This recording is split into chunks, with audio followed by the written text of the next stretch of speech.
पुण्यातील एका श्रीमंत व्यावसायिकाच्या मुलाच्या मृत्यूने संपूर्ण महाराष्ट्र हादरून गेला आहे। काही दिवसापूर्वी ज्या घटनेला अपघात समजलं जात होतं त्याच प्रकरणात आता धक्कादायक वळण समोर आले आहेत। लोहगड किल्ल्यावर दरीत कोसळून मृत्यू झालेल्या केतन अग्रवाल यांचा मृत्यू अपघात नसून खून असल्याचा संशय यावेळेस पोलिसांनी व्यक्त केला।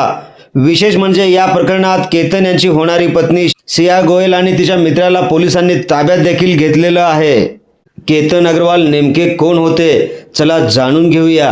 केतन विशाल अग्रवाल हे पुण्यातील प्रसिद्ध व्यावसायिक विशाल अग्रवाल यांचे सुपुत्र। परदेशात शिक्षण पूर्ण करून ते नुकतेच कुटुंबाच्या व्यवसायात सहभागी झाले होते। कुटुंबाने त्यांचा विवाह सिया गोयल सोबत निश्चित केला होता। मिळालेल्या माहितीनुसार नोव्हेंबर महिन्यात राजस्थानमधील एका आलिशान पॅलेसमध्ये भव्य विवाह सोहळा आयोजित करण्यात येणार होता। त्यासाठी कोट्यावधी रुपयांची तयारी देखील झालेली होती। या अपघाताला नेमकं वेगळं वळण मिळालं कशामुळे ते आपण या व्हिडिओद्वारे जाणून घेऊया।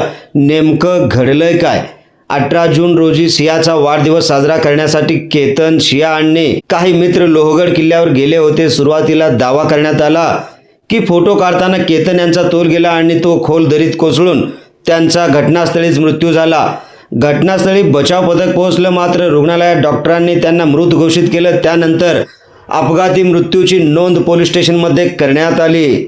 नेमकं यावेळेस तपास यंत्रणेला काय समोर आलं? मात्र केतन याच्या कुटुंबियांनी अनेक प्रश्न उपस्थित केले। तपासादरम्यान पोलिसांनी मोबाईल डेटा, सीसीटीव्ही फुटेज, प्रत्यक्षदर्शींची माहिती आणि इतर तांत्रिक पुरावे तपासले। याच तपासातून पोलिसांना संशयास्पद हालचाली आढळून आल्या आणि प्रकरणाला मोठं वळण मिळालं। 18 जून रोजी पुणे जिल्ह्यातील लोहगड किल्ला येथे केतन विशाल अग्रवाल यांचा सुमारे 400 फूट खोल दरीत पडून मृत्यू झाला। सुरुवातीला हा अपघात मानला गेला होता। केतन यांचा नोव्हेंबर मध्ये सिया गोयल सोबत विवाह ठरला होता। कुटुंबियांकडून मोठ्या प्रमाणावर लग्नाची तयारी सुरू झाली होती। 23 जून रोजी पुणे ग्रामीण पोलिसांनी या प्रकरणाला खुनाचे स्वरूप असल्याचे सांगितले आणि सिया गोयल व तिच्या एका पुरुष मित्राला ताब्यात घेतल्याची माहिती देखील पोलिसांनी दिली।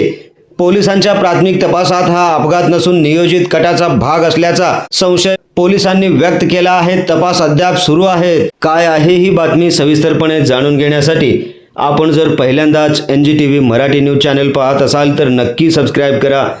नमस्कार, मी बंदगी NGTV मराठी न्यूज चॅनलमध्ये तुम्हा सगळ्यांचं सहर्ष स्वागत करतोय। मात्र यावेळेस केतन याच्या कुटुंबियांनी अनेक प्रश्न उपस्थित केले। तपासादरम्यान पोलिसांनी मोबाईल डेटा, सीसीटीव्ही फुटेज, प्रत्यक्षदर्शींची माहिती आणि इतर तांत्रिक पुरावे तपासले। याच तपासातून पोलिसांना संशयास्पद हालचाली आढळून आल्या आणि प्रकरणाला नवीन वळण मिळालं। आता पुणे ग्रामीण पोलिसांनी अधिकृतपणे सांगितलं आहे की अपघात नसून खून असल्याचा तपास सुरू आहे आणि सिया गोयल तसेच तिच्या पुरुष मित्राला अटक देखील करण्यात आलेली आहे। पोलिसांच्या प्राथमिक माहितीनुसार केतन यांना दरीत ढकलण्यात आल्याचा संशय बळावताना दिसत आहे।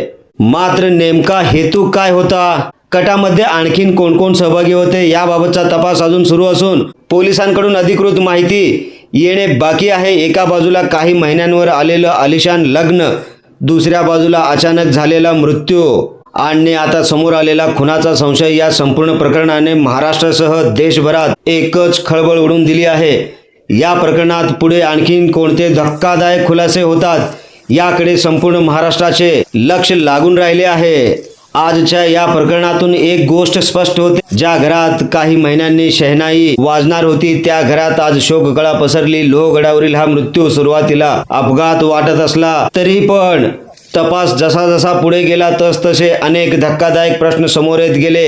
सत्य नेमकं काय आहे याचा अंतिम निर्णय न्यायालय आणि तपास यंत्रणा करतील। मात्र या संपूर्ण प्रकरणाने एक प्रश्न नक्कीच निर्माण होतो, विश्वासाच्या नात्यात जर फसवणूक लपलेली असेल तर त्याची किंमत किती मोठी असू शकते। या प्रकरणातील पुढील प्रत्येक अपडेट आम्ही तुमच्यापर्यंत सर्वात आधी पोहोचवत राहू। तुम्हाला काय वाटतं?